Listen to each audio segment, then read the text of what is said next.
Hi everyone, I'm so excited to welcome you to today's episode. We're going to dive into the wonderful world of scallops, and I can't wait to share my stories and experiences with you. So grab a seat and let's get started.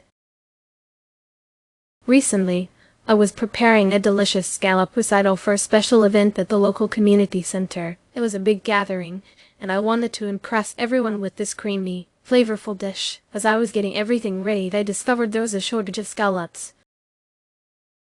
It was quite a surprise, especially since I had planned this dish for weeks. Scallops are such a delightful seafood option. They are tender, sweet, and have a unique texture that really stands out. In Florida, we often enjoy them grilled, seared, or in pasta dishes. They are especially popular during the fall season when they are at their freshest. People love to indulge in scallops for special occasions and gatherings.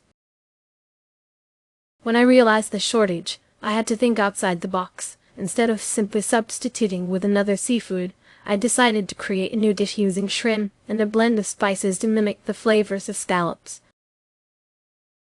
It turned out to be a hit. The guests loved the dish, and it was so rewarding to see their smiles.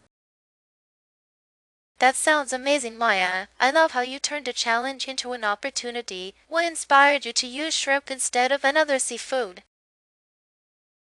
Thank you, Sarah. I chose shrimp because they have a similar texture and can absorb flavors well, making them a great alternative. I'm so impressed with your creativity, Maya. Did you have any specific spices in mind that helped you achieve that scallop-like flavor? Yes, Jennifer. I used a mix of garlic, lemon zest, and a hint of smoked paprika to give it that depth of flavor. That's such a clever idea. I'm curious. How did your community respond to the new dish? They were really enthusiastic. Many people said they loved the twist and appreciated the creativity behind it. I admire your resourcefulness, Maya. Did you find any challenges while preparing the new dish? A few, but it was mostly about balancing the flavors. I had to taste and adjust as I went along, which made it a fun experience. I think one critical criterion for purchasing scallops is freshness. I usually buy them from local markets in California, especially when I'm preparing a seafood pasta. Fresh scallops have a sweet flavor and firm texture, which is essential for my dishes. People should beware of any fishy smell, as that indicates they are not fresh. I completely agree with you, Sarah. Another important criterion is sustainability. In Texas, I always look for scallops that are sourced from responsible fisheries. I often use them in my seafood tacos. It's crucial to support sustainable practices to protect our oceans.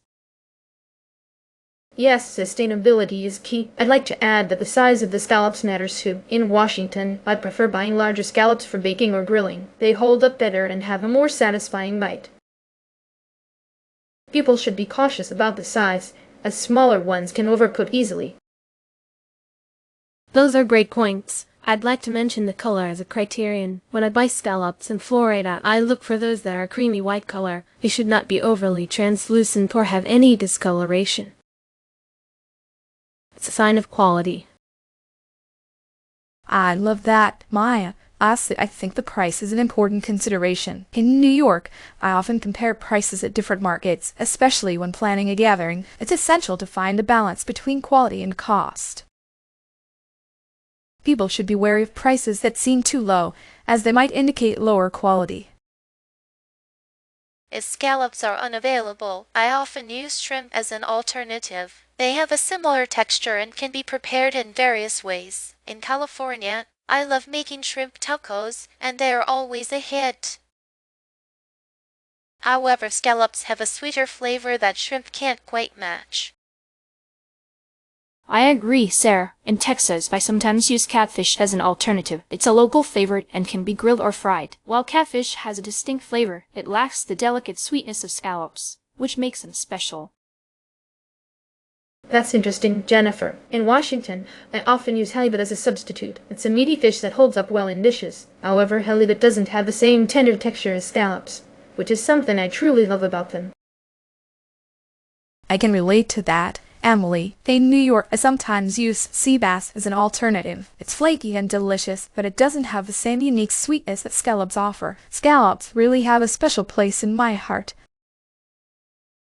Wow, what an inspiring discussion we had today. We talked about the importance of freshness, sustainability, size, color, and price when purchasing scallops. Each of you brought such creative ideas and insights to the table. I truly appreciate all your contributions. Thank you all for joining us today. It's been a pleasure sharing our thoughts on scallops. I encourage everyone to try new ideas in the kitchen and explore the wonderful flavors of seafood. Until next time, take care and happy cooking.